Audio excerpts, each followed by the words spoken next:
So teaser starting దగ్గర నుంచి ending వరకు అసలు ఫనానాని ఎలా కొడతారు మీరు, ఫనీ గారిని ఎందుకు అంత కక్ష? ఆయనతో వర్క్ ఎక్స్పీరియన్స్ ఎలా అనిపించింది?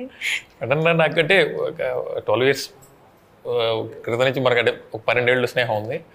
మంచి ఆర్టిస్ట్, చాలా మంచి ఆర్టిస్టు, మంచి టైమింగ్ ఉన్న ఆర్టిస్టు ఆయన. తర్వాత ఈ క్యారెక్టర్ అన్నప్పుడు ఈ కథ చెప్పినప్పుడు ఫస్ట్ యాక్చువల్గా అంటే అప్పటికి ఫండన్న వీళ్ళకి తెలియదు, వేరే ఒక ఆర్టిస్ట్ అనుకున్నారు. యాక్చువల్గా వేరే ఒక పెద్ద ఆర్టిస్ట్ ఒక అతను, అంటే మన పేర్లు చెప్పకూడదు, అనుకున్నారు. తర్వాత మా డైరెక్టర్ వెళ్ళి అప్రోచ్ అయ్యాడు.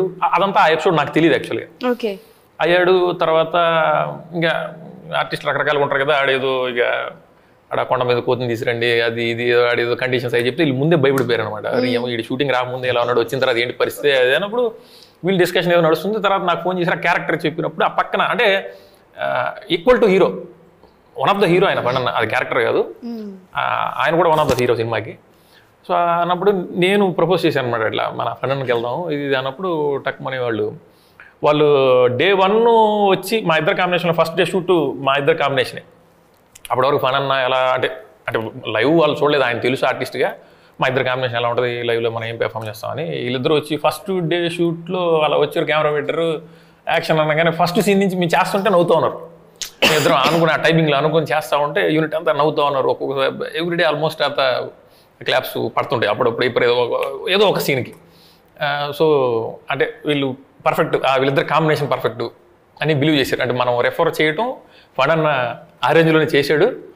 ప్రొడ్యూసర్స్ కూడా హ్యాపీ, మంచి చాయిస్. మన యాక్చువల్గా ఆ ఆర్టిస్ట్ మిస్ చేయడం మంచిదైంది, తినగలడం కరెక్ట్ అని వాళ్ళు బిలీవ్ చేశారు. నిజంగానే కొట్టారు కదా ఆ సీన్లో?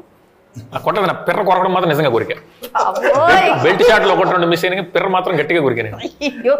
రామచంద్ర ప్రభు ఆ డైలాగ్ కూడా చెప్తారు, పిర్ర పిజ్జా కొరికినట్టు కొరుకుతున్నాడు. ఆ డైలాగ్ ఒరిజినల్ గా స్పాంటేనియస్ గా వచ్చిన డైలాగ్. అంటే అట్లా చేస్తేనే కొన్ని వస్తాయి కదండి, అది రైటింగ్ లో లేదు యాక్చువల్గా, స్పాట్ లో చెప్పాడు ఆయన. మీ స్నేహానికి మీ అనుబంధానికి పిజ్జాతో కంపేర్ చేశారు చూడండి. వాళ్ళ కెమిస్ట్రీ మీకు స్క్రీన్ మీద ఎంత కనపడుతుందో ఆఫ్ స్క్రీన్ కూడా వెరీ గుడ్ ఫ్రెండ్స్ అండ్ ఒకరినొకరు బాగా అర్థం చేసుకుంటారనమాట. So we are very happy to have them on board. We enjoyed shooting అనమాట.